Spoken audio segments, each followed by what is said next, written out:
Good evening, all of you. Good evening, sir. Good evening, sir.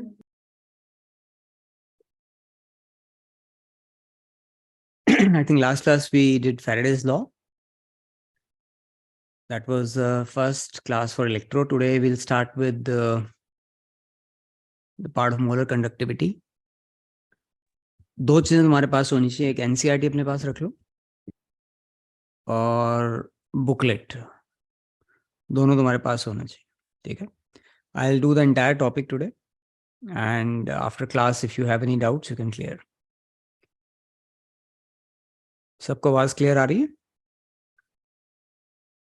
Yes, sir. और मेरा please एक request है, class का time मैं वेट कर रहा था but continuously you keep on pouring in. I can't even start. अब फिर कोई आ गया. So if it is at 10:30 let's keep it at 10:30. ऐसे अननेसेसरली 5 मिनट वेस्ट क्या करना है.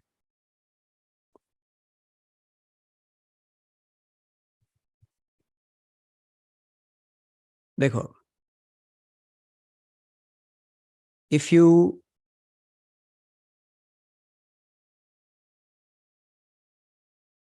take say a copper wire and on the other side you take aqueous NaCl, both will be able to conduct electricity. इस case में the conduction will be due to presence of ions. In this case it will be due to electrons.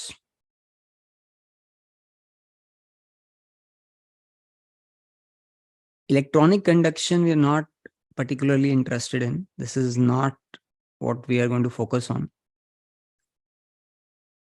We are more interested in the conduction due to ions. इसको बोलते हैं electrolytic. तो booklet में इन दोनों के बीच में differences दिए हुए हैं आपको. सो यू हैव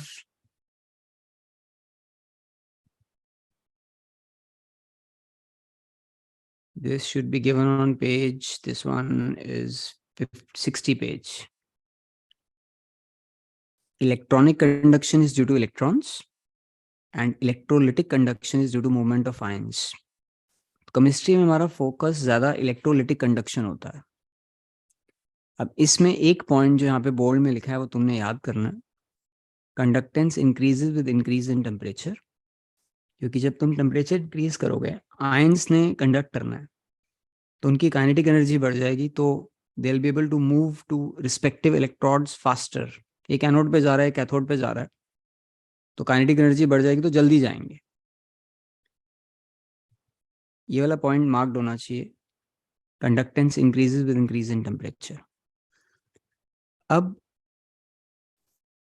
इस केस में यूजुअली कंडक्टेंस इतना कम होता है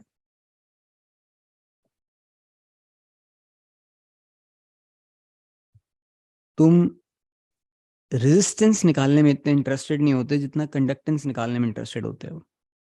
तो इसके जितने भी फॉर्मूले हैं वो सारे फिजिक्स से डायरेक्टली आ जाते हैं. फिजिक्स में फॉर्मूला होता है R is equal to rho L by A. R resistance, rho resistivity, L length, A cross sectional area. Resistance का रेसिप्रोकल होता है कंडक्टेंस, रेजिस्टिविटी का conductivity, that is written by kappa L by A. तुम्हारा formula आ गया पहला, kappa is equal to C L by A. इसमें kappa क्या होगा? Kappa, what do you call kappa in this case? Conductivity. Conductivity. C क्या होगा? Conductance. This is conductance. Conductance is reciprocal of resistance. Kappa is reciprocal of resistivity. ये length और ये cross sectional area है. अब हो क्या रहा है, सपोज तुम एक्वस NaCl ले रहे हो, तो ये दो इलेक्ट्रोड्स के बीच में तुमने एक्वस NaCl लिया होगा. ये एक सपोज एनोड है और एक कैथोड है, तो इनके बीच में तुमने NaCl का सोल्यूशन लिया है. तो जो लेंथ होगा वो यहां से लेकर यहां तक है. ये लेंथ है यहाँ पे. और एरिया इन इलेक्ट्रोड्स का ये जो एरिया है, ऑब्वियसली हम ज्यूम कर रहे हैं कि दोनों का एरिया सेम होगा, तो ये एरिया है। ये इलेक्ट्रोड सेल के अंदर फिक्स किए होते हैं, हिलते नहीं अपनी जगह से. So these L by A, this is also together, L by A is called cell constant. For a particular cell, the electrodes are fixed. Obviously, their area is also fixed. So the distance between them is also fixed. So this entire thing L by A is called cell constant. तो तुम्हारा formula हो गया kappa is equal to C into cell constant. अब kappa को हम define कैसे कर रहे हैं? kappa numerically C के बराबर होगा अगर लेंथ 1 सेंटीमीटर हो और एरिया 1 सेंटीमीटर स्क्वायर हो. तो तुम सोचो इन दोनों इलेक्ट्रोड्स के बीच का जो गैप है, ये गैप ये 1 सेंटीमीटर है, और ये इलेक्ट्रोड है जो इसका एरिया अगर 1 सेंटीमीटर स्क्वायर है, तो इसके बीच में जो लिक्विड कंटेंट होगा, ये NaCl जो होगा, that will B 1 centimetre cube. तुम बोलते हो kappa is equal to C for 1 centimeter cube of solution. I understand these are not getting multiplied, but when you have 1 centimeter square as the area of both the electrodes and the gap between electrodes is 1 centimeter, the volume contained between those electrodes has to be 1 centimeter cube. तो ये कापा की definition है जो तुमने याद करनी है. इसी पेज पे नीचे मैंने C को डिफाइन किया 1/r होता है, कापा 1/ρ होता है, ये उसके यूनिट्स हैं, और ये तुम्हारा फॉर्मूला है जो तुमने याद करना है. Kappa is equal to C L by A. इसको बॉक्स में डाल लो, और L by A को हम बुलाते हैं सेल कांस्टेंट. तो इस फॉर्मूले से जिसको मैं हाईलाइट कर रहा हूं अभी, इसका मतलब है kappa that is conductivity, C conductance, L by A is called cell constant. तो अब तुम डिफाइन कर रहे हो conductivity is the conductance of 1 centimetre cube of solution of an electrolyte. 1 centimetre cube कैसे आया? इलेक्ट्रोड्स के बीच में जो गैप है 1 सेंटीमीटर और इलेक्ट्रोड्स का एरिया 1 सेंटीमीटर स्क्वायर है. ये डेफिनेशन, इसको याद करना है तुमने. व्हाट इज कंडक्टिविटी, इसको याद करना है, इस पर टिक लगा लो. अब सपोज मैं यहाँ पे एक सेल लेता हूँ. Again these are the electrodes and there is a specific gap between them. इसके बीच में मैं 1 मोल NaCl लेता हूँ. अब जो ये कंडक्ट कर रहा है उसको हम बोलते हैं मोलर कंडक्टिविटी. 1 सेंटीमीटर क्यूब जो कंडक्ट करता है उसको कापा बोलते हैं. 1 मोल जो कंडक्ट करता है उसको मोलर कंडक्टिविटी बोलते हैं. इलेक्ट्रोड के बीच में आना चाहिए पर पूरा का पूरा 1 मोल. अब इन दोनों के बीच में जो रिलेशनशिप है वो यहाँ पे डिराइव्ड है. देखो फर्स्ट डेफिनेशन, थोड़ा सा इसका एलैबोरेट डेफिनेशन है, मैंने बिल्कुल सिंपल टर्म्स में लिया है बुकलेट में. अगर ये डेफिनेशन करना है तो NCERT से करना.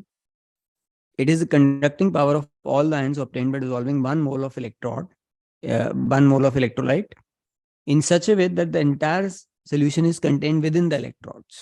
You have to mention this. अब दोनों के बीच में रिलेशनशिप क्या है?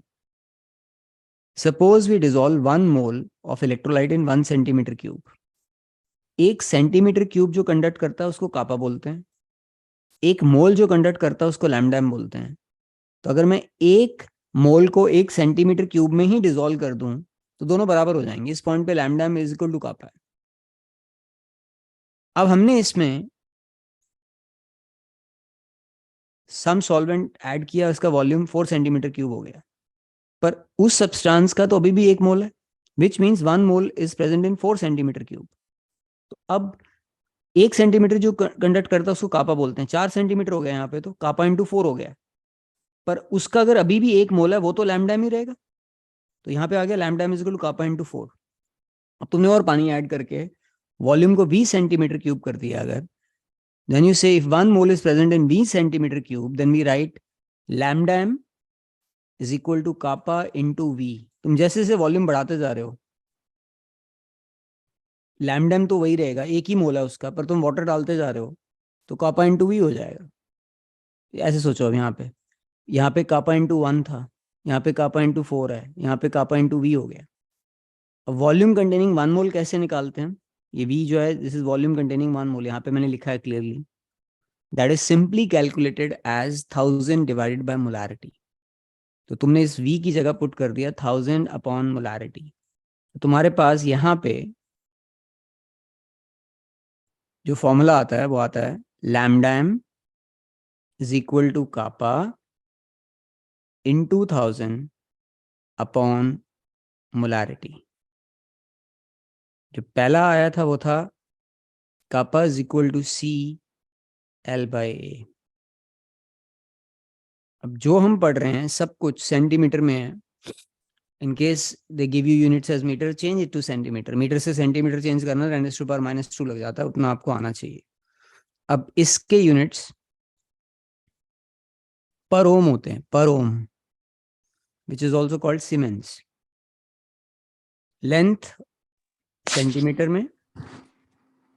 माइक किसका ऑन है? बंद करो, अननेसेसरी माइक मत ऑन किया करो। Area should be centimetre square, this becomes siemens per centimetre, this is a unit for kappa. अब यहाँ पे मैंने कापा की यूनिट पुट की है सीमेंस पर सेंटीमीटर। 1000 वॉल्यूम को अगर सेंटीमीटर क्यूब में ले रहे हो तो 1000 लग रहा है। मोलारिटी के यूनिट्स होते हैं मोल्स पर लीटर। अब यहाँ पे ये सोचो, ये ऊपर है सीमेंस पर सेंटीमीटर, नीचे है मोल पर लीटर, तो लीटर डिवाइड का डिवाइड मल्टीप्लाई हो जाएगा, तो ये हो जाएगा siemens 1 litre is equal to 1000 centimetre cube होता है। लीटर की जगह मैं सेंटीमीटर क्यूब पुट करूंगा तो सेंटीमीटर स्क्वायर हो जाएगा पर मोल। ये यूनिट सिर्फ उन्होंने पूछे थे बोर्ड एग्जाम में, 1 मार्क क्वेश्चन था कि लैम्डा m की यूनिट क्या होते हैं, ये तुमने याद करना है। These are not SI unit but these are the preferred units. Siemens centimetre square पर मोल। यहाँ पे तुम्हें दिए हुए हैं बिल्कुल 61 पेज के एंड पे देखो, दीज आर द यूनिट्स। ऐसे यूनिट अगर तुमसे कोई पूछ रहा है तो तुम उसको सिर्फ मीटर में चेंज कर दो। अब तुम्हें ये 2 फॉर्मूले याद होने चाहिए, मैं दोबारा रिपीट कर रहा हूँ। देखो, शुरू से क्लास देखो। 2 तरह के कंडक्टर्स हो सकते हैं, इलेक्ट्रॉनिक और इलेक्ट्रोलिटिक। इलेक्ट्रोलिटिक कंडक्शन बहुत ही कम होती है और इसमें या कोई सब्सटेंस लिबरेट होगा या इवॉल्व होगा या डिपॉजिट होगा, तो these are not preferred conductors. Day to day life में हम इसको एक्चुअली यूज नहीं करते हैं। We are more concern with electronic conductors. घर पे हमारी वायरिंग कॉपर की होती है, NaCl से हम अपने फैन को ऑन नहीं करेंगे या हीटर को ऑन नहीं करेंगे। अब फॉर्मूले वही सेम रहते हैं, R equal to ρl by A, physics में आपने पढ़ा है। इसका रेसिप्रोकल होता है कंडक्टेंस, इसका रेसिप्रोकल होता है कंडक्टिविटी। क्रॉस मल्टीप्लाई कर दिया तो पहला फॉर्मूला आ गया, conductivity is equal to conductance L by A। In a wire it is very simple to visualise L by A। ये उसकी लेंथ है, उसका एरिया है। बट यहाँ पे तुम लिक्विड से डील कर रहे हो जो इलेक्ट्रोड्स के बीच में लगा हुआ है, जो इलेक्ट्रोड्स के बीच में पड़ा है लिक्विड। तो लेंथ क्या होगा? जो इन इलेक्ट्रोड्स के बीच का गैप है और ये इलेक्ट्रोड्स का एरिया होगा। तो इसके अंदर जो लिक्विड कंटेंट है ऑब्वियसली वॉल्यूम बन जाएगा। तो जब तुम कापा को डिफाइन करो, it is conducting of 1 centimetre cube of solution. Lambda होता है जो 1 मोल कंडक्ट करता है, और दोनों के बीच का रिलेशनशिप ये लिखा हुआ है, lambda is equal to kappa into 1000 upon molarity. अब इस पे based a couple of questions will try out। 8th और 9th क्वेश्चन है, एक बार पढ़ लो।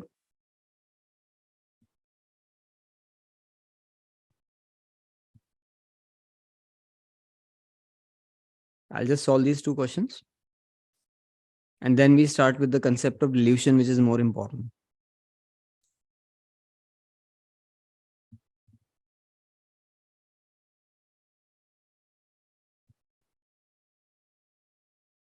देखो 8th क्वेश्चन,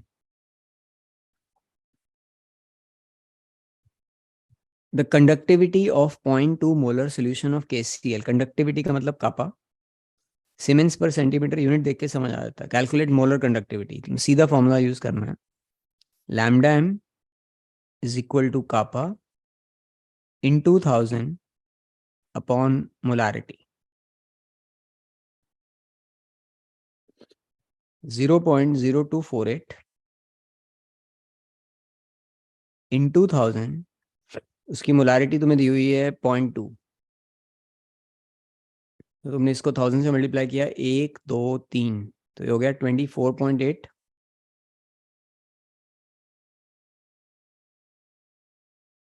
ये मोलर है अपॉन 0.2 सीमेंस सेंटीमीटर स्क्वायर पर मोल। बेसिकली इसको 5 से मल्टीप्लाई कर दो, I think you land up with 124 siemens centimetre square पर मोल। ये पहले का आंसर है। जिसने बुक में नहीं किया हुआ इसको कंप्लीट कर लो।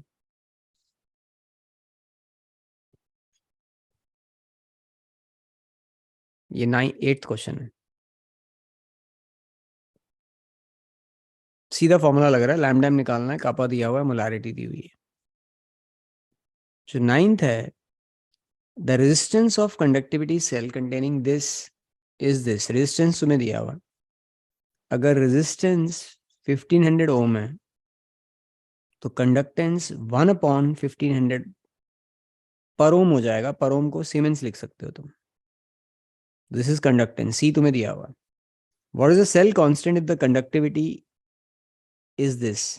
तुम्हारा फॉर्मूला है kappa is equal to C L by A.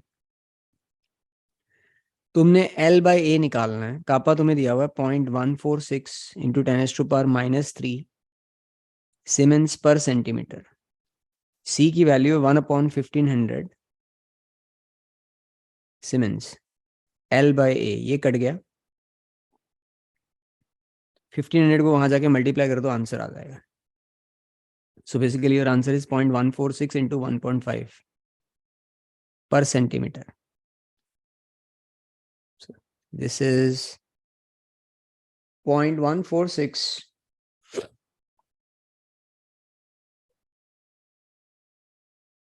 Into 1.5, या 0.219। ये तुम्हारा आंसर, एक बार चेक कर लो इसको।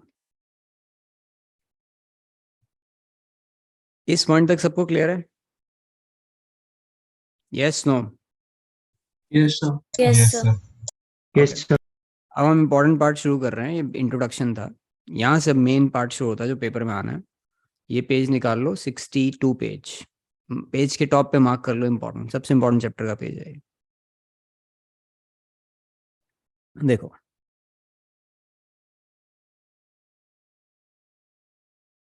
we have two very distinct and clear families: strong electrolytes and weak electrolytes. Strong electrolytes वो होते हैं जो ऑलमोस्ट पूरे ब्रेक हो जाते हैं, वाटर में डालोगे तो 99.9% टूट रहा है। They dissociate almost completely. NaCl, KCl, HCl, NaOH, KOH, कोई भी स्ट्रॉन्ग एसिड, स्ट्रॉन्ग बेस लो या सॉल्ट लो, यूजुअली स्ट्रॉन्ग इलेक्ट्रोलाइट्स है। They dissociate almost completely. So all practical purposes we say complete dissociation is case mein. Weak electrolyte on the other hand are substances which dissociate to a very small extent, 2 to 10% basically at 1 molar. So acetic acid,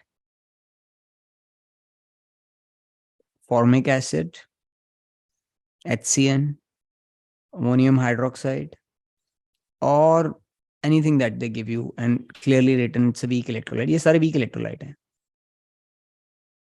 अब common sense जो हमें कहता है electrolytic conduction जो हम पढ़ रहे हैं, वो कंडक्शन पूरा का पूरा आयंस की वजह से होता है। ये अगर टूटेगा तो ये Na+ और Cl- देगा। ये टूटेगा तो ये CH3 CO- और H+ देगा। अब इस पॉइंट पे अपना दिमाग लगाओ और सोचो, ये 99.9% टूट रहा है तो इसमें क्वांटिटी ऑफ आयंस ज्यादा होंगे। ये 2% टूट रहा है अगर, इसमें आयंस ही कम होंगे।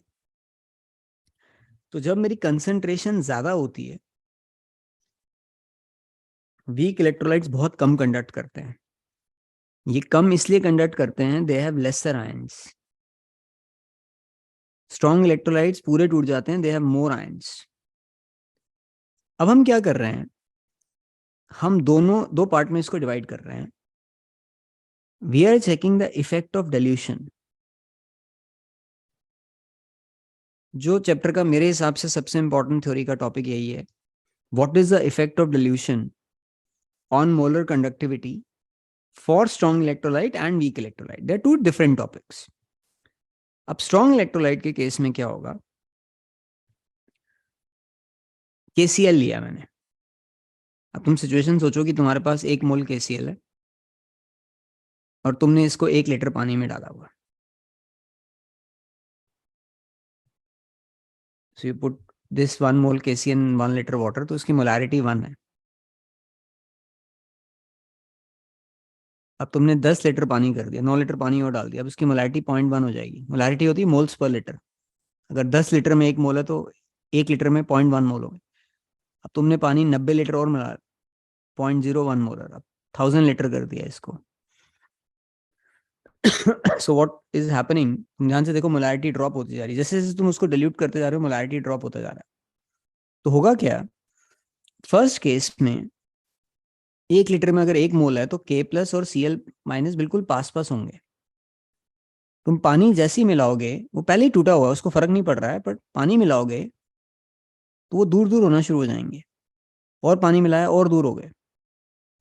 तो इसका इफेक्ट क्या होगा, फर्स्ट केस में जब ये कैथोड पे जा रहा होगा और ये एनोड पे जा रहा होगा, ये कैथोड की तरफ जा रहा है तो ये पॉजिटिव को नेगेटिव खींचेगा। पर लास्ट केस में पॉजिटिव और नेगेटिव इतना दूर हो गए हैं कि एक दूसरे पे कोई इफेक्ट नहीं हो रहा इनका। They can migrate more freely. तो what we find when we plot a graph for strong electrolyte, and the plot is very important कि तुम एक्सेस ठीक लिखो। यहाँ पे तुम लिख रहे हो लैम्डा एम, यहाँ पे तुम लिख रहे हो under root of concentration. It's a straight line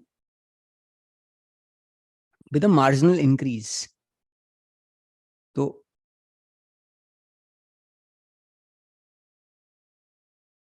ऐसे जा रहा है।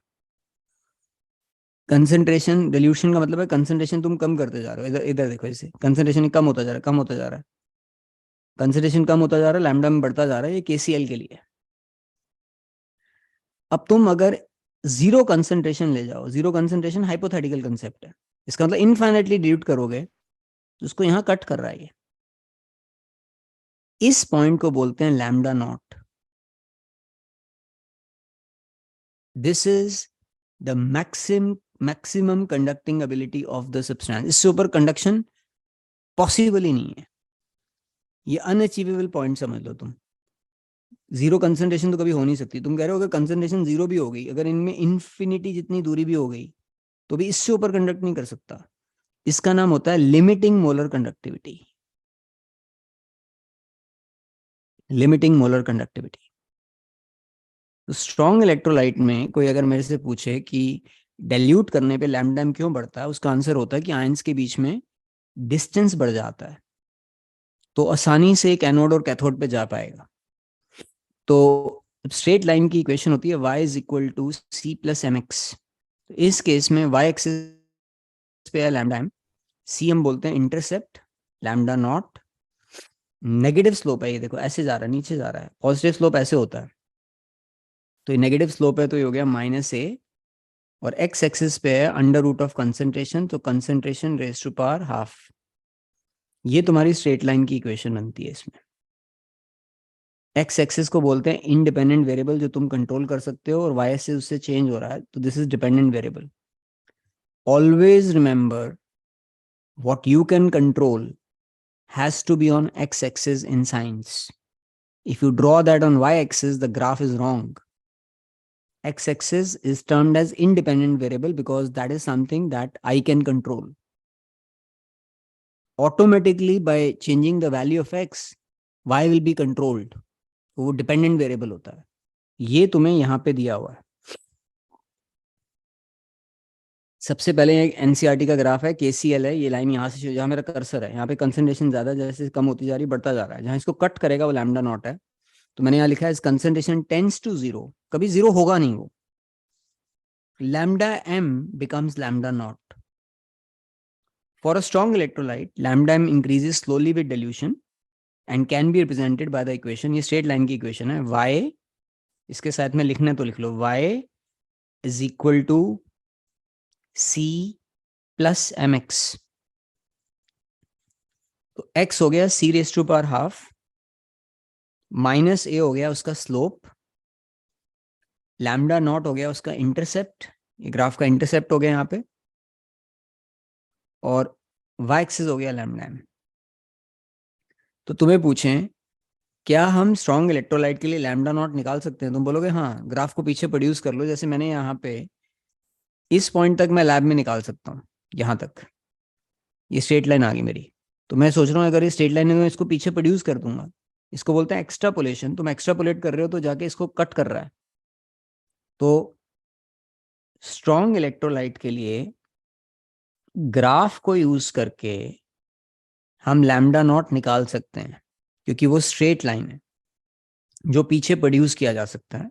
तो मैंने यहाँ पे बिल्कुल क्लियरली लिखा है, for a strong electrolyte lambda nought can be obtained by extrapolating lambda m to zero concentration.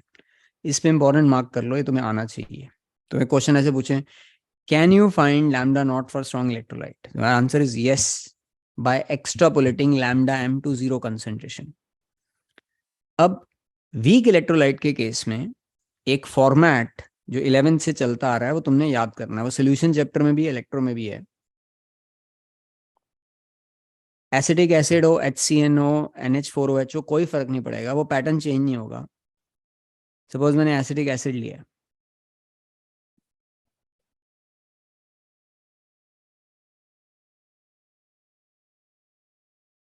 इसके नीचे ये पैटर्न तुमने याद करना है, C0 0, C1 minus alpha, C alpha, C alpha. अगर इसका ओरिजिन जानना है तो मैं ऐसे बता देता हूं तुम्हें, तुमने इसके नीचे लिखा 1 0 0 शुरू में, ये थोड़ा सा टूटता है, बहुत ही कम, तो ये अल्फा टूट गया, तो ये अल्फा बनेगा, ये अल्फा बनेगा। अल्फा को बोलते हैं डिग्री ऑफ डिसोसिएशन, 1 में से डिफाइंड होता है। अब ये आ गया, इसको सबको C से मल्टीप्लाई कर दो, everything just multiply with C। अगर सबको C से मल्टीप्लाई करोगे तो ये ग्रेट हो जाएगा। तो ये पैटर्न तुमने बेसिकली याद करना है, C0 0, C1 minus alpha, C alpha, C alpha. Solution chapter में भी लग रहा है, इसमें भी लग रहा है। इसमें C कंसंट्रेशन है, अल्फा को बोलते हैं डिग्री ऑफ डिसोसिएशन,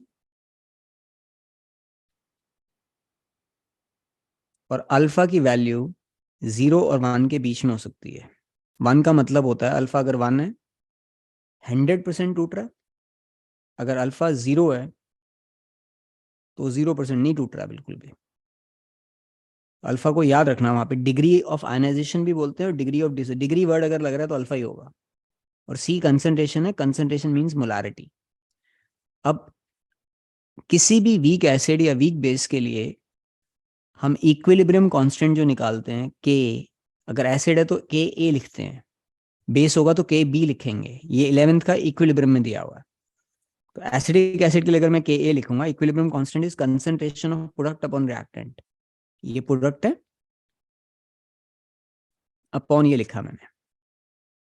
अब तुम ये सोचो कि मैं जाके ना ये वैल्यूज पुट कर सकता हूँ इसमें, तो मेरा Ka आ जाएगा C alpha into C alpha upon C1 minus alpha. ये तुम्हारे 2 चैप्टर में यूज हो रहा है, सोल्यूशन और इलेक्ट्रो दोनों में। ये कट गया, implies Ka is equal to C alpha square upon 1 minus alpha.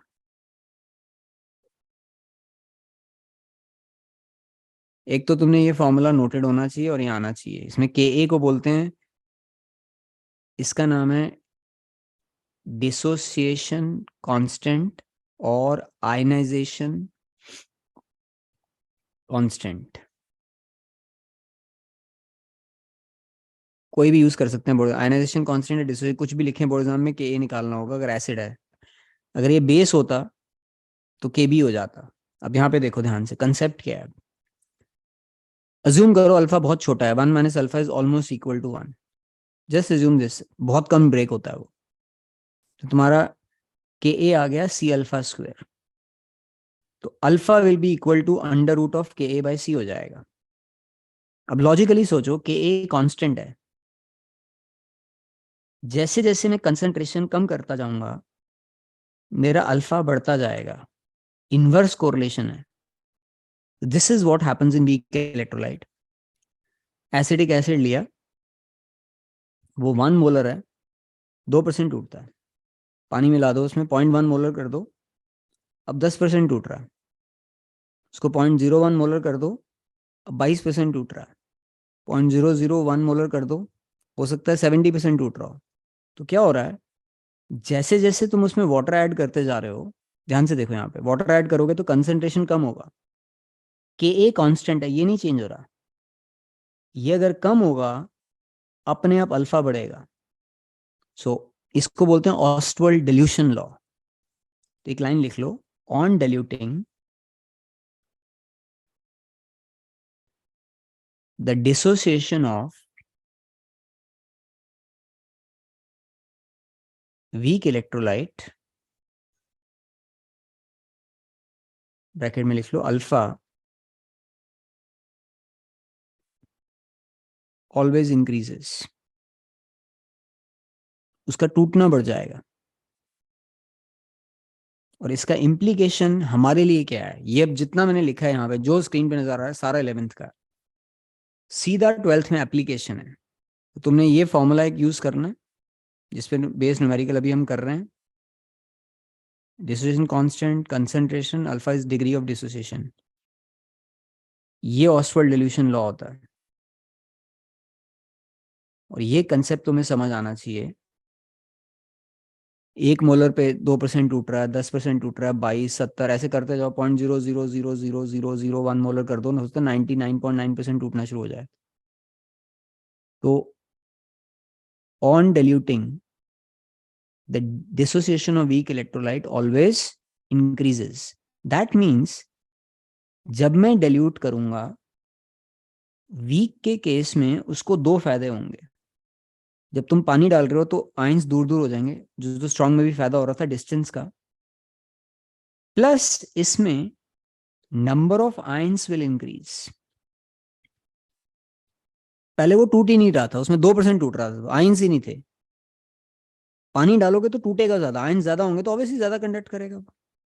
तो वीक का ग्राफ लीनियर नहीं होता, एक्सपोनेंशियल ग्राफ होता उसका। That graph looks like this. ये एसिडिक एसिड का ग्राफ ये बना हुआ है बुकलेट में, देखो यहाँ पे अंडर रूट ऑफ कंसेंट्रेशन है, यहाँ पे लैम्डा एम है, और ये अंडर रूट ऑफ कंसेंट्रेशन इसी फॉर्मूले की वजह से लगता है ऑस्टवर्ल्ड डिल्यूशन। यहाँ पे भी अंडर रूट ऑफ कंसेंट्रेशन है, देखो इसकी वजह से लग रहा है। अब यहाँ पे उसकी कंसेंट्रेशन सपोज 0.1 मोलर है और कम करते जा रहे हो, तो इसमें लीनियर इंक्रीज नहीं हो रहा, एक्सपोनेंशियल इंक्रीज हो रहा है। इसमें इतना इंक्रीज हो रहा है कि अब हमें ये नहीं पता कि लाइन इसको कहाँ कट करेगा। तो जो मैंने ऊपर लिखा था, यहाँ पे देखो एक बार, यहाँ पे हमने लिखा स्ट्रॉन्ग इलेक्ट्रोलाइट के लिए ग्राफ से लैम्डा नॉट निकल सकता है, वीक इलेक्ट्रोलाइट के लिए ग्राफ यूज करके लैम्डा नॉट नहीं निकल सकता है, बिकॉज वो स्ट्रेट लाइन नहीं है। तो यहाँ पे अगर ये बुकलेट में तुम कर्व देखोगे, you can extrapolate a straight line, you cannot extrapolate a curve like this. ये समझ आता है सबको? Yes, sir. एक ही को समझ आ रहा है, बाकियों को भी आ रहा है? Yes, sir. Yes, sir. Okay अब एक बार इसको हम रीड करते हैं, देखो। For weak electrolytes, lambda m increases with dilution to a greater extent as compared to strong electrolyte. ये लाइन समझ आती है? वीक इलेक्ट्रोलाइट के लिए लैम्डा एम ज्यादा बढ़ता है, किससे ज्यादा? स्ट्रॉन्ग से ज्यादा। स्ट्रॉन्ग में कितने फायदे हो रहे थे? एक। किसका फायदा था? डिस्टेंस का। इसमें डिस्टेंस का फायदा तो हो ही रहा है, प्लस अल्फा का भी फायदा हो रहा है, इसमें आयंस ज्यादा बन रहे हैं, उसके ज्यादा टूट रहा है वो, and is due to increase in the degree of dissociation alpha and consequently the number of ions in the total volume of the solution that contain 1 mole of electrolyte. ये लाइनें इंपॉर्टेंट है समझने के लिए, और वहां पे कई बार लिखना समझ नहीं आता, मैं लिखूं क्या, उसी के लिए दिया हुआ है कि ये लैंग्वेज सीख लो, ये ऐसे लिख के आना है. Next, in case of weak electrolyte, lambda naught cannot be obtained by extrapolating lambda naught to zero concentration. ये तुम्हें इसके आगे y लगा के बोर्ड एग्जाम में पूछ लें, तुमने लिखना है because it is not a linear relationship. Linear relationship can be extrapolated. You cannot extrapolate a curve like this. और ये लाइन, ये एक पार्ट है. अभी इसका नेक्स्ट देखो, a weak electrolyte dissociates almost completely at infinite dilution. अगर तुम पानी डालते ही जाओ, सी कम होता जाएगा, अल्फा बढ़ता जाएगा, एक ऐसा पॉइंट आ जाएगा वीक इलेक्ट्रोलाइट स्ट्रॉन्ग इलेक्ट्रोलाइट बन जाएगा. अब वीक इलेक्ट्रोलाइट के लिए हम लैम्ब्डा नॉट कैसे निकाल सकते हैं, उसके लिए हमने यूज करना है कॉलरॉस लॉ. वो नेक्स्ट पेज पे दिया हुआ है, आई थिंक मैंने मार्क कराया होगा, इंपॉर्टेंट नहीं किया तो वेरी इंपॉर्टेंट लिख लो इस पे. This law says at infinite dilution, तुमने किसी चीज को इनफाइनाइटली डिल्यूट कर दिया. मैंने NaCl लिया, इसको इनफाइनाइटली मैं डिल्यूट कर दूंगा, तो Na प्लस और Cl माइनस इतना दूर दूर होंगे, उसको कोई फर्क नहीं पड़ेगा वो किसके साथ जुड़ा हुआ था. तो इसकी कंडक्शन Na प्लस की वजह से होगी और Cl माइनस की वजह से होगी. At infinite dilution each ion makes a specific contribution towards the total conductivity irrespective of the nature of the other ion. अब तुमने इसको इनफाइनाइटली डिल्यूट कर दिया, ये Na प्लस यहाँ है और Cl माइनस यहाँ है. Na अपना कैथोड पे जा रहा है, Cl एनोड पे जा रहा है, उसको क्या लेना देना है Na को Cl के साथ, जब वो पूरा टूट ही चुका है और इतने दूर दूर हैं.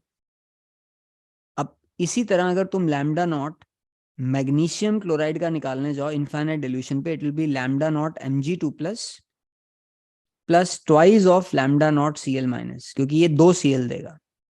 ये कॉरलॉस लॉ है. Each ion makes a specific contribution towards the total conductivity irrespective of the nature of the other ion. किसके साथ जुड़ा हुआ है ये हमारे लिए इंपॉर्टेंट नहीं रहा इनफाइनाइट डिल्यूशन पे.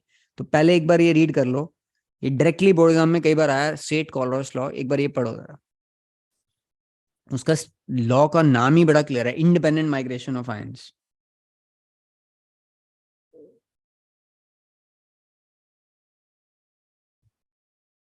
पढ़ लिया ये? अब कोई मुझे ये बता सकता है कि इसको निकालने में हमें क्या प्रॉब्लम हो रही है? Why we cannot find this? Can you tell me, anybody? What is the problem in finding this? The graph is not linear. extrapolatory नहीं हो सकता. It is not a straight line, so it cannot be extrapolated. All of you get this? ठीक है? It is not a straight line, so it cannot be extrapolated. पर ये infinitely अगर मैं dilute कर देता हूं, when you add so much water, there will be a point when a weak electrolyte behaves like a strong electrolyte. तो सारा टूट गया, क्योंकि उसके लिए जो फॉर्मूला यूज हो रहा है वो रहा alpha is equal to under root of Ka/C.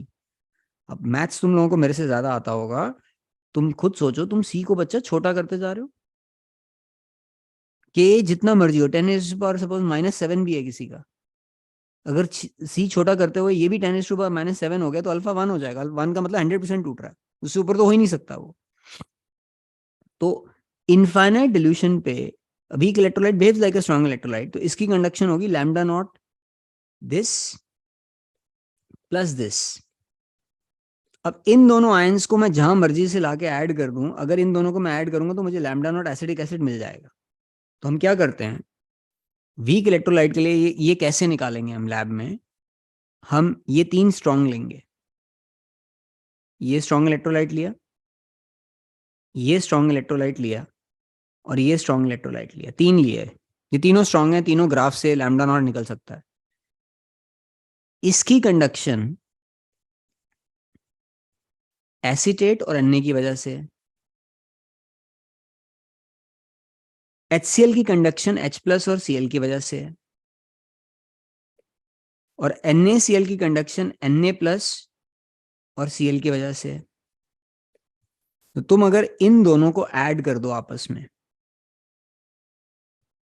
ये सारे स्ट्रॉन्ग है, इन दोनों को ऐड कर दिया तो ये दोनों आयंस ऐड हो गए।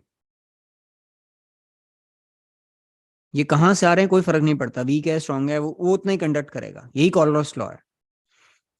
एक्स्ट्रा जो ऐड हो गया उसको, ये दोनों को मैंने इसमें से सेपरेट कर दिया तो ये कट जाएंगे, ये दोनों इसके साथ कट जाएंगे, तो इन दोनों को ऐड करके इसको सेपरेट कर दो तो ये निकलना शुरू हो गया। तो ये कॉलरॉस लॉ का सबसे बड़ा एप्लीकेशन है। दोबारा देखो यहाँ पे, इसमें लैम्डा नॉट नहीं निकल सकता क्योंकि ये स्ट्रेट लाइन नहीं है। वो पूछेंगे कैसे निकालेंगे, तुम बोलोगे कॉलरॉस लॉ से निकालेंगे। एप्रोप्रिएट स्ट्रॉन्ग इलेक्ट्रोलाइट दे दो हमें, हम उनको ऐड सेपरेट करके इसका लैम्डा नॉट निकाल सकते हैं। अब एनसीईआरटी का एक क्वेश्चन है कि वाटर वीक इलेक्ट्रोलाइट है, वाटर का लैम्डा नॉट कैसे निकालोगे? बोलो, वाटर का लैम्डा नॉट निकालना है सपोज, क्या करें?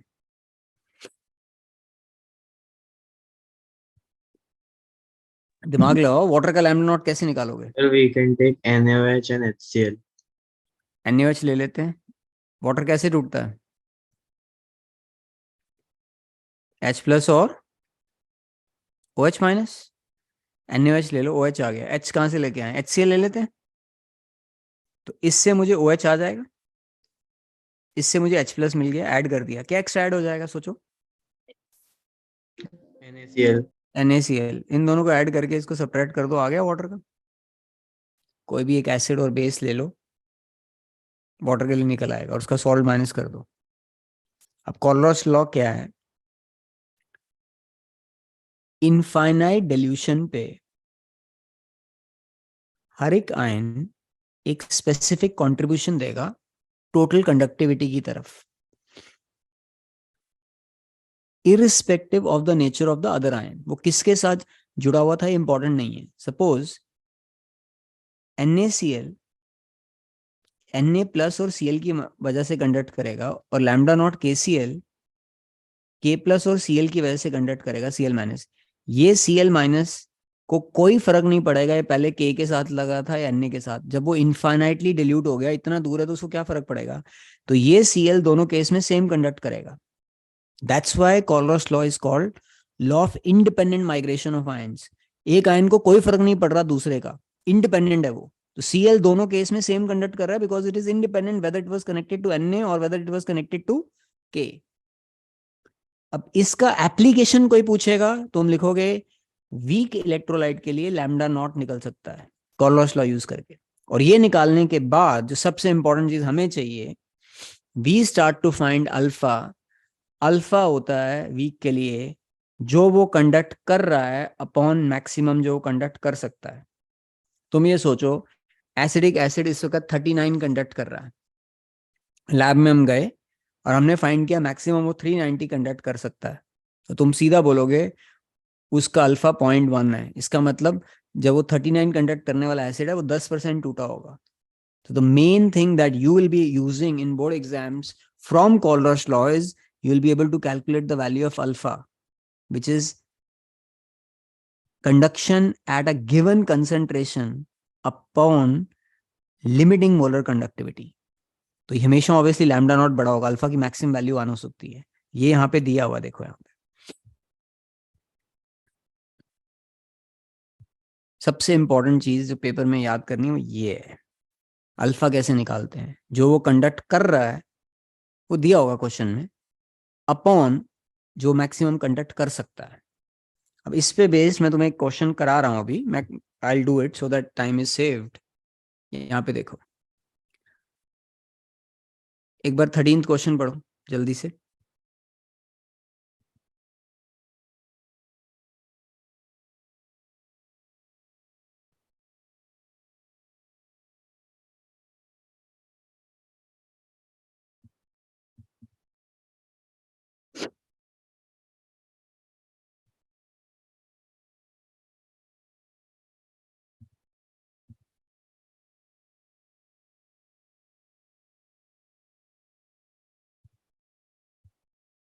थर्टींथ क्वेश्चन में मोलर कंडक्टिविटीज और इनफाइनाइट डिल्यूशन, ये तीनों का दिया हुआ है।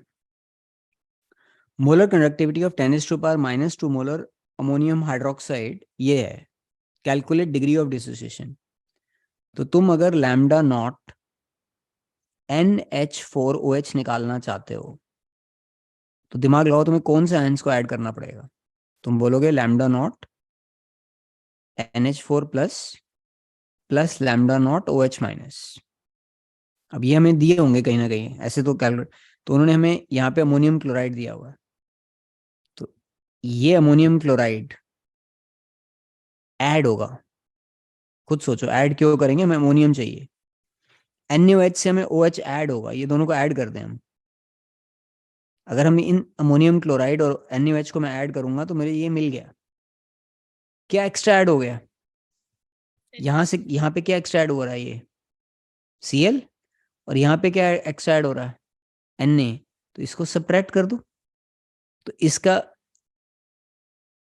लैम्डा नॉट NH4OH आ जाएगा। आ रहा है समझ सबको? किन दोनों को ऐड करना है, 129.8 को और 217.4 को ऐड कर दो अगर, और उसमें से NaCl ये दिया हुआ है, इसको सब्ट्रैक्ट करोगे तो इसका लैम्डा नॉट आ जाएगा। तुम बोल रहे हो इससे अमोनियम आ जाएगा, इससे OH आ जाएगा, और NaCl को माइनस कर दिया। I am just adding these 2.73 sorry 43 आएगा मेरे ख्याल। ये आ रहा है सबका, देखो एक बार आता है। Yes. इसमें से क्या माइनस करना है, 108.9 कितना आता है करो।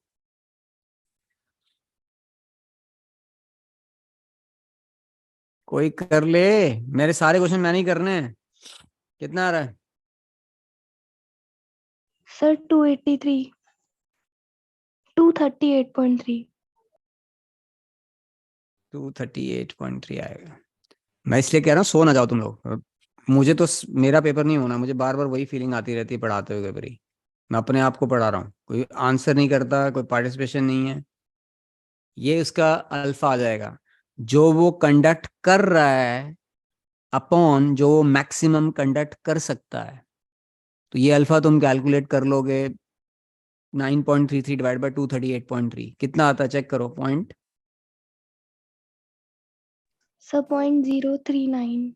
0.039 इस बार अल्फा आ गया। अब पेपर में उल्टा कर देते हैं बच्चे, अगर उल्टा कर दो अल्फा 1 से ज्यादा आ जाए, गलत है, अल्फा 1 से ऊपर नहीं हो सकता है। अब तुम्हें 13th क्वेश्चन समझ आता है सबको? Yes, sir. Yes, sir. 14th question बोलो, मैं रिपीट कर देता हूँ 13th बोलो। 14th क्वेश्चन बड़ा इंपॉर्टेंट है, एनसीईआरटी का Intex question, I think Intex question दिया होगा ये। द मोलर कंडक्टिविटी ऑफ 0.025 मोल पर litre methanoic acid, methanoic acid होता है फॉर्मिक एसिड, और ये हमने ऐसे लिखा है इसको, ये ऐसे ब्रेक होगा। अभी गेस करो ये किन आयंस की वजह से कंडक्ट करता होगा, कौन से आयंस की वजह से कंडक्ट करेगा। H+ और HCO माइनस, उन दोनों का लैम्डा नॉट दिया हुआ है, देखो इसका 349.6 है और इसका लैम्डा नॉट 54.6 है। तो तुमने लैम्डा नॉट HCOOH निकालना है, तो लैम्डा नॉट H+ को और लैम्डा नॉट HCO माइनस को ऐड कर दो। ये तो कॉमन सेंस है। अब तुमने इसको ऐड किया, वो दिया हुआ है, उन्होंने देंगे वहां पे, तुम्हें याद नहीं करके जाना है इसको। 349.6 54.6 2404, ये आ रहा है 404.2 आ गया। किया होगा कुछ लोगों ने, यही आ रहा है। Yes, sir. अब यहाँ पे देखो कंडक्ट कर कितना रहा है, 46.1। तो तुम बोल रहे हो alpha is equal to lambda m upon lambda not होता है, तो अल्फा आ गया 46.1 डिवाइडेड बाय 404.2, करो कितना आता है, 0.11 कुछ आ जाता है, 0.114. 0.114 आ गया। इसका मीनिंग क्या होता है 0.114 का, कितने परसेंट टूट रहा है, 11.4% टूट रहा है। अल्फा को 100 से मल्टीप्लाई कर दो, परसेंटेज आ जाता है, 11.4% टूट रहा है। अब तुमने यहां तक कर लिया, ये पार्ट निकला है, calculate its degree of dissociation, degree of dissociation.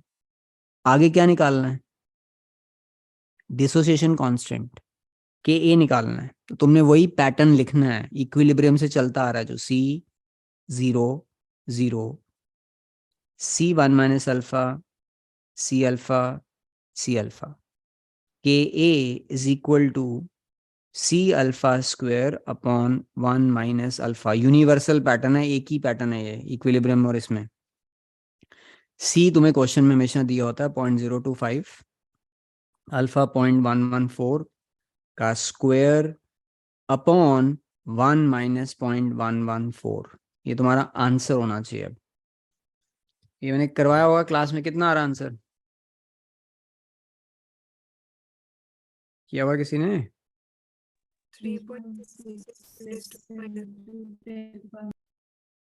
10⁻⁻4 आता है ना? Yes, sir.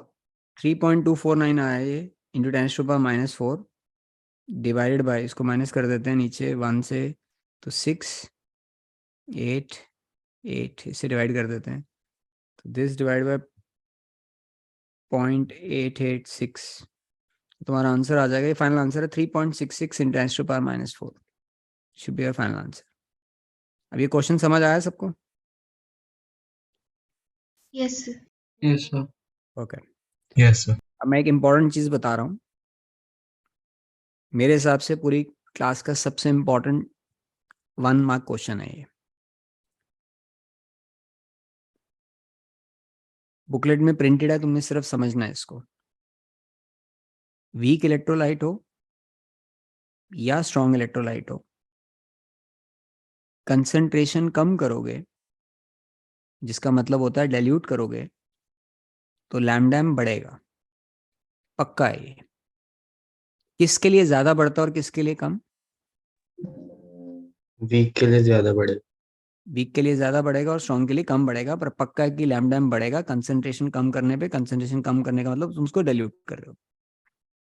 वीक इलेक्ट्रोलाइट हो या स्ट्रॉन्ग इलेक्ट्रोलाइट हो, कंसंट्रेशन कम करोगे, फिर से मैं सेम लिख रहा हूं, डाइल्यूट करोगे तो कापा कम हो जाएगा।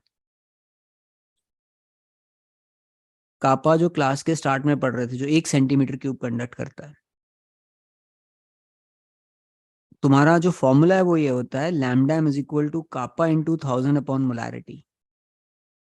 ये जब मैं फॉर्मूला देखता हूं तो मुझे लगता है कि ये दोनों डायरेक्टली प्रोपोर्शनल है, तो अगर ये बढ़ रहा है तो उसको भी बढ़ना चाहिए, पर उल्टा होता है। इसकी डेफिनेशन है 1 सेंटीमीटर क्यूब जो कंडक्ट करता है। जब तुम उसको डाइल्यूट कर रहे हो तो आयंस के बीच में डिस्टेंस बढ़ रहा है। अगर आयंस दूर दूर होते जाएंगे तो 1 सेंटीमीटर क्यूब में नंबर ऑफ आयंस क्या हो जाएंगे? कम हो जाएंगे, तो इसलिए कापा कम हो जाता है। तो ये वाला पार्ट नॉर्मली लोग गलत लिख के आते हैं पेपर में, ये भूल जाते हैं क्योंकि उनको ये फॉर्मूला याद होता है। दे ऑलवेज कोरिलेट कि डायरेक्टली ये बढ़ रहा है तो ये भी बढ़ेगा, उल्टा होता है, ये कम हो रहा है। तुम्हें पूछेंगे कि why? Because number of ions decrease in 1 centimetre cube. Distance बढ़ रहा है आयंस के बीच में, पानी डाल रहे हो, दूर दूर हो रहे हैं, तो 1 सेंटीमीटर क्यूब में पहले 20 आयंस थे, अब 1 सेंटीमीटर क्यूब में 3 आयन रह गए सपोज, तो ऑब्वियसली कापा कम हो जाएगा। ये जो अब स्क्रीन पे लिखा है समझ आता है सबको? Yes, sir. वीक इलेक्ट्रोलाइट हो या स्ट्रॉन्ग इलेक्ट्रोलाइट हो, दोबारा सुनो, डाइल्यूट करने पे लैम्डा बढ़ेगा। स्ट्रॉन्ग के लिए बताया था डिस्टेंस की वजह से, वीक में डिस्टेंस प्लस अल्फा की वजह से। इसमें अल्फा प्लस डिस्टेंस है, इसमें डिस्टेंस है। वीक इलेक्ट्रोलाइट हो या स्ट्रॉन्ग इलेक्ट्रोलाइट हो, कंसंट्रेशन कम करने पे, डाइल्यूट करने पे, क्योंकि डिस्टेंस बढ़ जाएगा, इतनी जगह 1 सेंटीमीटर क्यूब सोचो, इतनी जगह में नंबर ऑफ आयंस कम हो जाएंगे, तो कापा कम हो जाएगा। अब ये मैंने बुक में प्रिंट करके दिया हुआ है पेज के टॉप पे। ये नहीं होता एक बार बोर्ड एग्जाम में आया होगा, मल्टीपल टाइम से आया होगा। ये बॉक्स पढ़ो जरा, आप प्रॉपरली रीड करो इसको जो हाईलाइट किया है।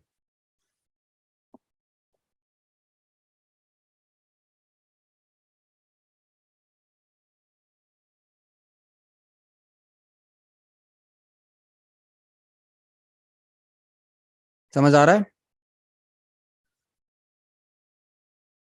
कंडक्टिविटी का कंडक्टिविटी और specific conductance always decreases with decrease in concentration both because, इसमें मैंने लिखवाया था, क्लास में नहीं लिखा तो लिख लो, because the number of ions in 1 cm³ decreases, ये उसका आंसर है, because number of ions in 1 cm³ decreases.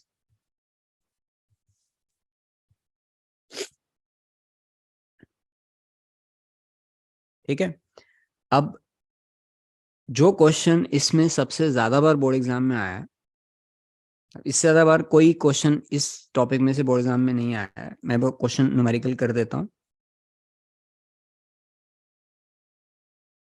इसका 11th क्वेश्चन एक बार पढ़ लो सारे।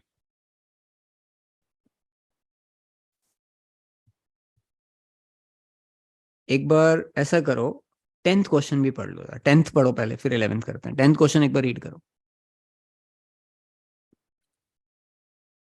The conductivity of sodium chloride,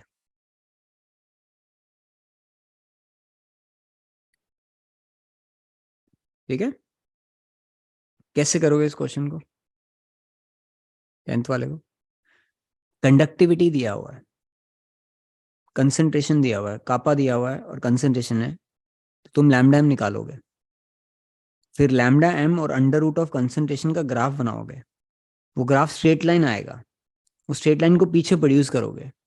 अगर मैं सिर्फ किसी को एक क्वेश्चन दे दूं करने के लिए और उसको कैलकुलेटर दे दूं, that person will take at least 30 minutes to solve this using a graph paper. इतना लंबा क्वेश्चन है ये। यहाँ पे कंसंट्रेशन है और ये कापा है, कापा। तुम कापा और कंसंट्रेशन करके सब हर वैल्यू के लिए पहले लैम्डा निकालोगे, फिर तुम हर कंसंट्रेशन का अंडर रूट लेके लैम्डा एम के साथ उसको प्लॉट करोगे और तुम्हारा प्लॉट स्ट्रेट लाइन आना चाहिए। फिर तुम स्ट्रेट लाइन को पीछे प्रोड्यूस करोगे, जहां वो कट करेगा वो लैम्डा नॉट होगा। सो इट इज इम्पॉसिबल कि क्वेश्चन बोर्ड एग्जाम में आए, बट कंसेप्चुअली तुम्हें समझ आना चाहिए। जैसे ही वो मुझे बोल रहे हैं सोडियम क्लोराइड, मुझे पता है स्ट्रॉन्ग इलेक्ट्रोलाइट है, and they are asking me to plot between lambda m and under root of concentration, I should know it should come out to be a straight line. And the intercept of that graph will give me the value of lambda naught.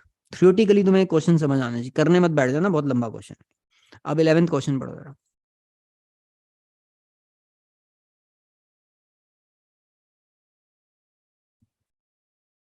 11th में mark कर लो most important. पूरे chapter का सबसे important इस topic में से ये question है। I'll solve the entire question and then I'll revise the topic and then I'll take up your doubts.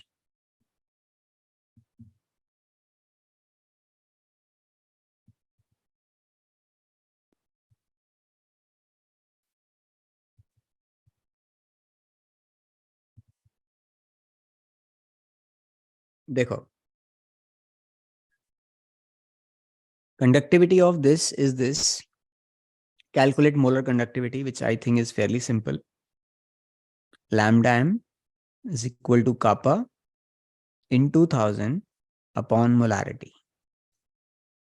Lambda m, kappa तुम्हें दिया हुआ है 7.896 into 10⁻⁻5 Siemens per centimeter into 1000 divided by 0.00241 molar. Standard units है सारे, तो तुम इसको calculate करोगे, आ जाएगा 32.76 सीमेंस सेंटीमीटर स्क्वायर पर मोल। यही आ रहा है, जिन्होंने क्वेश्चन किया हुआ यही आता है, करवाया हुआ हमने क्लास में, देखो एक बार।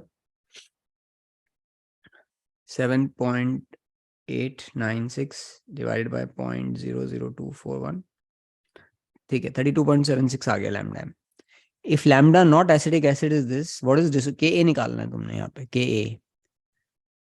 तो ये लैम्डा एम है, तुम अल्फा निकालोगे। अल्फा क्या होता है? Lambda m upon lambda not. तो 32.76 को तुम डिवाइड कर रहे हो 390.5 के साथ, ये आएगा 0.0838। ये दो वैल्यू आ गई हमारी। अब हमने निकालना है के ए, तो तुम एग्जाम में पूरा लिखोगे इसको।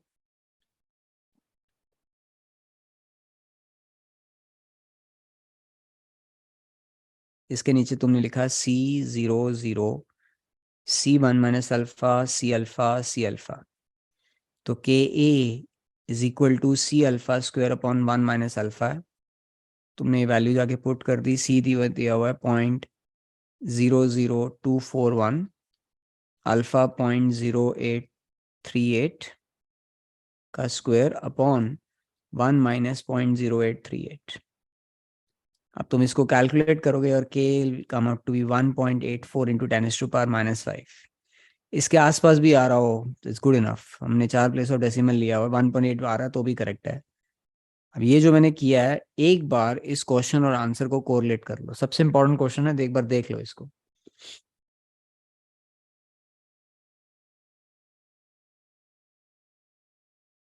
आता है समझ? Yes. ओके देखो, now let me come to this part. अब यहां से एक बार हम दोबारा देखते हैं।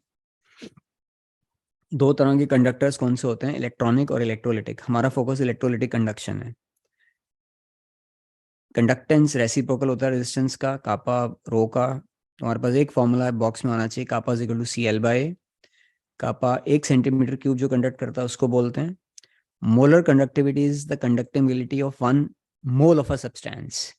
दोनों का रिलेशनशिप होता है lambda m is equal to kappa into 1000 upon molarity. सारे यूनिट्स करके जाना इंपॉर्टेंट है। When we look at the effect of dilution, there is a huge difference between how dilution affects the value of lambda m for a weak electrolyte and a strong electrolyte. For strong electrolyte, it is a linear relationship. जैसे जैसे concentration कम होती जाएगी lambda m बढ़ेगा थोड़ा सा, क्योंकि ions दूर दूर होते जा रहे हैं। वीक में बहुत स्टीप इंक्रीज होता है, क्योंकि वीक में अल्फा बढ़ जाता है। वो वैसे टूटता नहीं है, पर पानी डालोगे तो टूटता ज्यादा है, जिसको हम बोलते हैं ऑस्वाल्ड डिल्यूशन लॉ। वो मैंने अभी थोड़ी देर पहले जो तुम्हें एक्सप्लेन किया है। तो तुमने स्ट्रॉन्ग में याद करना है, डिस्टेंस का फायदा है, वीक में डिस्टेंस और अल्फा दोनों का फायदा है, इसलिए वो स्ट्रेट लाइन नहीं है।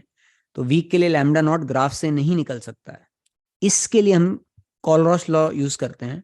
कॉलरॉस लॉ कहता है at infinite dilution each ions makes a specific contribution towards the total conductivity irrespective of the nature of the other ion. तो Cl माइनस सेम कंडक्ट कर रहा है, वो Na के साथ हो या K के साथ हो। ऐसे Na सेम कंडक्ट कर रहा है, वो Cl माइनस के साथ है या Br माइनस के साथ है। तो इसको यूज करके हम वीक के लिए लैम्डा नॉट निकाल सकते हैं। जैसे ही मेरे पास वीक के लिए लैम्डा नॉट आएगा, अगर मुझे लैम्डा m पता है तो मैं उसका अल्फा निकालना शुरू कर दूंगा। तो ये फॉर्मूला बड़ा इंपॉर्टेंट हो जाता है कि ये निकालने के लिए alpha is equal to lambda m upon lambda not. यहां तक समझ आ रहा है सबको? मैंने तुम्हें इसका 8th और 9th क्वेश्चन करा दिया। 10th में हॉलो सिलेंडर है, 10th क्वेश्चन में इस तरह से फिगर बनेगा। ये क्रॉस सेक्शनल एरिया हो जाएगा जो दिया होगा, और ये लेंथ हो जाएगा। इसमें उन्होंने डायमीटर दिया है। If diameter is given to you, you know how to find the area of a circle. इसके अंदर तुमने सोल्यूशन लिया हुआ है। तो 10th क्वेश्चन एनसीईआरटी का सॉल्व एग्जांपल है।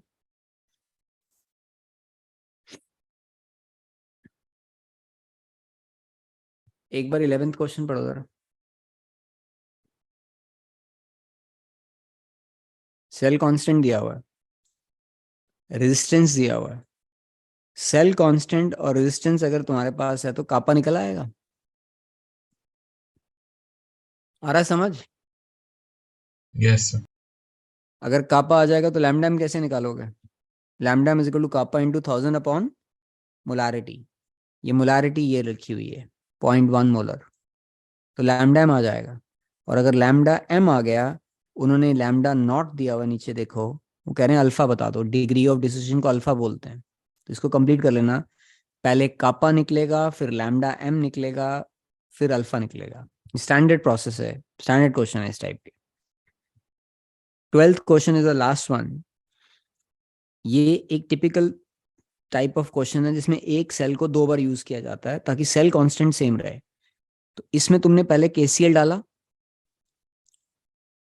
और उसका रेजिस्टेंस दिया हुआ है, फिर कोई और चीज डाली अननोन और उसका रेजिस्टेंस दिया हुआ है। एक ही सेल है तो सेल, तो जो पहला वाला दिया होगा उससे सेल कांस्टेंट निकलेगा, और वो सेल कांस्टेंट तुम सेकंड वाले में डाल दोगे, क्योंकि सेल के इलेक्ट्रोड्स फिक्स्ड होते हैं। जो मैंने हाईलाइट किया हुआ है, तुम्हारे पास 85 ओम है और ये लास्ट लाइन में KCL का कापा दिया हुआ है। कापा और रेजिस्टेंस अगर तुम्हारे पास हो, रेजिस्टेंस 1/c होता है, तो सेल कांस्टेंट आ जाएगा। तो इसका रोल, KCL का रोल है सेल कांस्टेंट निकालने का। अब सेल कांस्टेंट आ गया और रेजिस्टेंस तुम्हारे पास है, तो सेकंड वाले का कापा निकल आएगा। अब अगर उसका कापा तुम्हारे पास है तो लैम्डा एम निकाल लो। Lambda m is equal to kappa into 1000 upon molarity. ये उसकी मोलैरिटी दी हुई है। ये करने हैं क्वेश्चन आप लोगों ने। अगर कभी भी किसी इलेक्ट्रो के इस क्वेश्चन में दो चीज, पहले KCL दिया हुआ है फिर NaOH दिया हुआ है, तो पहला वाला जो दिया होगा वो सिर्फ सेल कांस्टेंट निकालने के लिए दिया हो सकता है, अदरवाइज दोनों को मिक्स करके कोई आंसर तुमने नहीं निकालना है। 11 पॉइंट समझ आ रहा है? यस, नो, मे बी, बोलो Yes, sir. आगे से। Yes. एक ही को समझ आ रहा है, बाकियों को भी आ रहा है? Yes, sir. Yes, sir. Okay, अब इस टॉपिक में इतना ही था। Next class, that will be tomorrow, I will teach you Nernst equation. Electrochemical cell बनता है, लंबा होगा वो क्लास ऑब्वियसली, सेल कैसे बनता है और नर्ट्स इक्वेशन हम कैसे यूज करते हैं। और जो लास्ट क्लास होगा इलेक्ट्रोकेमिस्ट्री का, उसमें हम पढ़ेंगे प्रोडक्ट ऑफ इलेक्ट्रोलिसिस, बैटरीज और करोजन। वो थ्योरेटिकल टॉपिक है। तो अब जो कल मेरी क्लास है 10 बजे, उसमें मैं तुम्हें इलेक्ट्रोकेमिकल सेल और नर्ट्स इक्वेशन कराऊंगा। क्लियर है? सुन लिया सबने? Yes, sir. Yes, sir. Yes, sir. और अब हम जो रेगुलर बैचेस हैं, मैं अभी लिख रहा हूँ मैसेज में, हमने काफी दिनों से फिजिकल केमिस्ट्री कर रहे हैं। हम डी ब्लॉक भी मैंने रिवाइज कराया, कोऑर्डिनेट भी, कुछ बैच में kinetics, electro. Now I plan to start with revision of organic, क्योंकि बहुत दिन ऑर्गेनिक ना करे तो भूल जाता है। तो रेगुलर बैच में मैं ऑर्गेनिक शुरू करा रहा हूँ कल से। तो I will send you that message. Organic में I will be more keen to go through NCERT once, then start with conversion and the back questions. तो जो नॉर्मल हमारी बैच में क्लास होगी उसमें हम ऑर्गेनिक करेंगे अब थोड़े दिनों के लिए, ठीक है? Okay, sir. और Okay, कोई sir. डाउट किसी का, एनीथिंग एल्स? बोलो आर्ची। सर मेरे डाउट्स थे ना। हाँ सर, यू स्टे बैक। ठीक है, बाकी लोग जाओ फिर, कोई डाउट है तो पूछ लो। Thank you, sir. Okay Bye, sir. Okay, sir. Okay, take care.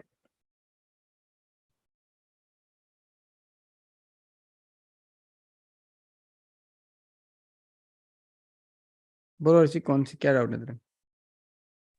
Sir मैंने वो आपको भेजा हुआ PDF।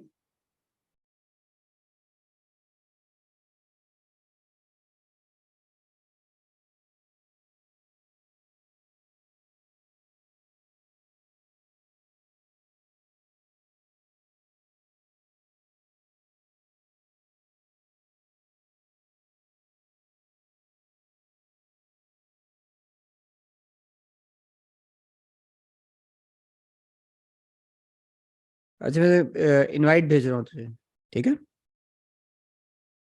Sir sir. हाँ सर पेज 62 पे जो आपने दो इम्पोर्टेंट पॉइंट्स बताए हैं, एक तो वीक इलेक्ट्रोलाइट और स्ट्रॉन्ग इलेक्ट्रोलाइट में कंसंट्रेशन डिक्रीज करते हैं तो लैम्डा एम इंक्रीज होता है दोनों के लिए, और जो दूसरे वाले बॉक्स में बताए थे एक बार वो बता दो फिर से। दूसरे वाले बॉक्स में मुझे पॉइंट पढ़ दे, मुझे बॉक्स थोड़ा याद होगा, क्या पॉइंट था? Conductivity, specific conductance always decreases with decrease in concentration both for weak as well as strong electrolyte. Molar conductivity increases with decrease अरे in कापा, concentration. कापा क्या होता है? 1 सेंटीमीटर क्यूब जो कंडक्ट करता है, जब तू डिल्यूट कर देगा तो 1 सेंटीमीटर क्यूब में आयंस कम नहीं हो जाएंगे? तू किसी चीज को डिल्यूट करता जा रहा है, Yes पानी sir. डाला तूने। 1 सेंटीमीटर क्यूब को विजुअलाइज करना, एक बॉक्स है तेरे पास, Yes sir. उसके अंदर आयंस कम हो जाएंगे तो कापा कम हो जाएगा। डिल्यूट करने में हमेशा कापा कम हो जाता है, अच्छा। ठीक है? बोलो अगम।